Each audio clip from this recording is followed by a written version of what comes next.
بسم الله الرحمن الرحيم الحمد لله رب العالمين اللهم صل على محمد وآل محمد السلام عليكم ورحمة الله وبركاته. L'imam al-Sajjad alayhi salam, le fils de l'imam al-Hussein, le survivant de Karbala, le deuxième pilier caché de Karbala, a posé plusieurs actions très déterminantes pour la survie de l'islam, mais aussi pour son rayonnement. Parmi ces actions, nous allons citer 5 aujourd'hui qu'il a pu faire durant son règne en tant que 4e imam de l'islam et qui a fait que la situation qui était là, critique au début de son mandat, pourra être changée et l'islam va rayonner jusqu'à l'arrivée du Mahdi. Ajjalallahu ta'ala farajahu sharif. On a vu dans la vidéo précédente 2 actions qu'il a menées. La première, c'était d'abord de réhabiliter Ahlul Bayt aux yeux de la population. Ça, on a vu ça dans la vidéo précédente. La deuxième action, c'était d'aller dans le palais de Yazid, le centre de pouvoir satanique de l'époque, qui s'autoproclamait comme étant le calife du prophète, et de le déstabiliser, et de démanteler, et de démonter toutes les fausses versions qu'il avait propagées pour salir l'islam, pour dire que les Ahlul Bayt étaient des mécréants, étaient des rebelles. Il a pu encore effacer cela de la conscience collective de l'islam. Maintenant, une fois qu'il est revenu à Médine, la troisième action donc, la première chose qu'il a fait à Médine, c'est d'aller voir Sayyidah Salama, la femme du prophète Mohammed sallallahu alayhi wa sallam, Salama. Parce que avant que l'imam al-Hussein ne parte à Karbala, il y avait un trésor très précieux. C'est l'héritage du prophète Mohammed qu'il avait hérité des prophètes précédents. Il y avait des reliques sacrées venant de tous les prophètes passés et qui étaient dans la maison du prophète, qui étaient dans la maison de l'imam al-Zahra, imam al-Hassan, après imam Hassan a donné imam Hussein. Imam Hussein, avant d'aller à Karbala, craignait beaucoup pour cet héritage-là. Parmi lesquels il y avait Massa Fatima, il y avait des traces des prophètes précédents aussi.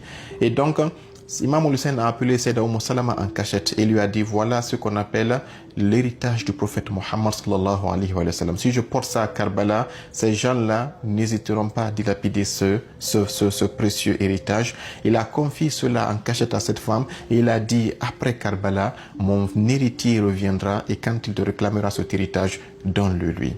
Imam Sajjad va survivre à Karbala, reviendra et viendra voir sa grand-mère, la femme du prophète Salama, et lui dire que je suis venu réclamer l'héritage et de ce que le prophète avait laissé à ses successeurs. Je suis son successeur actuellement sur la terre et donc c'est dans mes mains que ça doit être. Et ça a été transmis de père en fils jusqu'au Mahdi. Le Mahdi les ramènera tous, parmi lesquels Tabout Moussa wa Asa Moussa wa Kasiran min al-Ashya alladhi tarakahu al-Anbiya lana.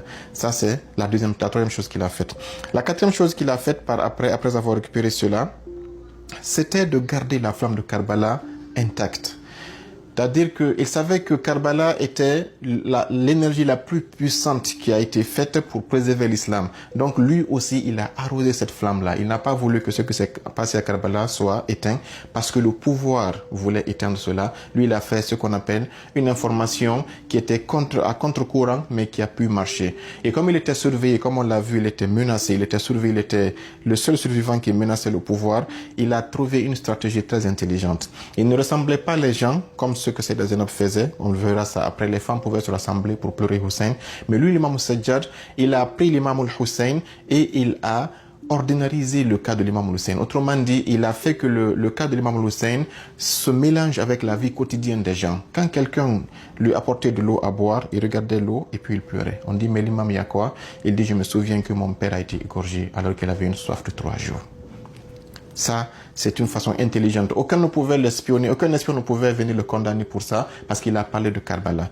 Quand il allait au marché, par exemple, et qu'il allait à la boucherie ou à l'abattoir, il demandait aux gens,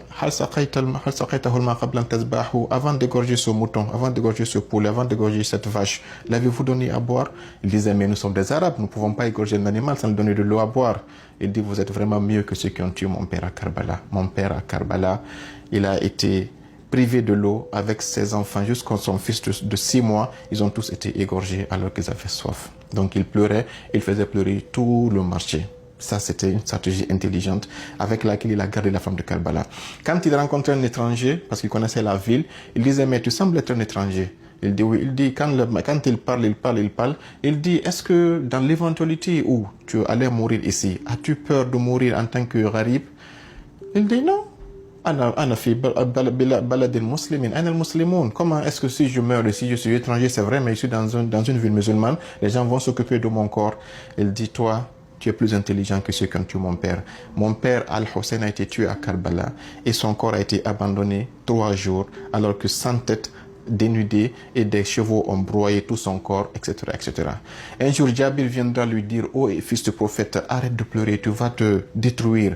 Il disait, Yacoub, qui était prophète, a pleuré pour un fils qui était vivant. Il dit, quant à moi, ce que j'ai vu à Karbala. Chaque fois que je vois Seda Zainab, chaque fois que je vois Roubab, la femme de l'imam Hussein, chaque fois que je vois mes sœurs et mes cousines, je me rappelle encore les bruits qu'elles faisaient. Je me rappelle de leur course d'une tente à une autre, menacées par des hordes de barbares qui les pourchassaient, qui les frappaient. Il dit, je ne peux pas ne pas pleurer ce qui s'est passé à Karbala. Donc l'imam Sajjad a fait que la tragédie de Karbala soit vécue par tout le monde. De sorte que vous connaissez cette maxime. Il dit, Shi'ati mahma sharibtu ma'an fazkuruni ma'an. Chaque fois que vous buvez de l'eau, vous mettez chiite, de l'eau fraîche, rappelez-vous de moi, Hussein, parce que je suis mort assoiffé. Chaque fois que vous voyez un étranger dans votre ville, rappelez-vous de ma situation quand j'étais étranger et que j'étais pourchassé et menacé de toutes parts. Donc ça, c'était une action qu'il a faite, c'était la 4e qu'il a faite et qui a aussi permis de maintenir la version de Karbala et que ce que Yazid et ses faux imams propagés dans la mosquée n'ont pas pu marcher. La 5e chose qu'il a fait ici, c'est qu'il a pris tout l'islam, il a enveloppé dans les invocations. Quand vous regardez Sahifat Sajjadiyya, c'est le meilleur livre que nous avons, nous les chiites. Après le Saint-Coran, il n'y a pas un livre qui est plus parfait que Sahifat Sajjadiyya. Vous trouverez que dans ces invocations, l'imam Sajjad a mis les aqidah dedans. Le dogme du schisme est dans ça. Les ahkam, il les a mis dans ce qu'on appelle Kitab al-Huquq. Il a mis le livre des droits. 50 livres, 50 droits. Le droit de tes yeux, le droit de ton nez, le droit de ton ventre, le droit de ton père, de ta mère, de Dieu, du prophète, des imams. Lisez aussi Risalat al-Huquq. C'est comme ça il s'appelle, l'épître des droits en français. Il a réussi à faire des doigts comme Abi Hamza Thimali. Il a réussi à faire des doigts et des munajat dans lesquels, quand tu les lis, tu comprendras quelle est la part de vérité entre l'islam suivi par les califes et l'islam originel qui a été amené par les Ahlul Bayt alayhimus salam. Ça, c'est une autre force. Le prophète avait dit que le dua, c'est l'arme du croyant. Imam Sajjad a utilisé le dua. La personne va dire non, il a rassemblé des gens dans une école, il les a, le pouvoir allait attaquer. Il a dit, ce sont des livres de dua, allez les lire. Mais dans ces doigts, vous comprendrez que toute la version originelle que ce que le Coran avait dit était dans ces invocations. De sorte que, comme il l'avait dit, avant que je n'arrive au pouvoir, quand mon père était tué à Karbala, moi, Hussein, on n'avait pas 20 soutiens à la Mecque et à Médine. Mais à la fin de sa vie, voilà la situation. Il était à la Mecque et le calife qui était venu, c'était Abdul Malik, quelque chose comme ça, de la famille de Marwan, que le calife est venu, personne ne l'a regardé, parce que l'imam Sajjad avait repris et il avait renversé la situation. Quand l'imam Sajjad est venu, tout le monde s'est écarté, mais des pèlerins du monde entier. Et puis le calife a dit, mais lui là c'est qui? Et c'est là qu'un poète s'est levé qui s'appelle Farazdaq, il dit, هذا الذي تعرف البطحاء وطأته والبيت يعرفه والحل والحرم. Il dit, celui que tu es en train de demander qui ça? Il dit, cette maison sacrée connaît qui il est. Il dit, le monde entier connaît qui il est. C'est lui le fils du meilleur des serviteurs qui est Mohammed.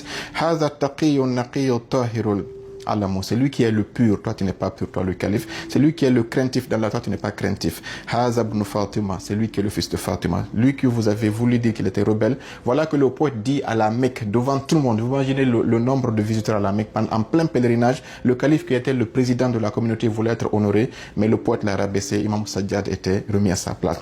Il dit, c'est lui le fils de Fatima. Il dit, bijaddihi, c'est par son grand-père que la prophétie a été.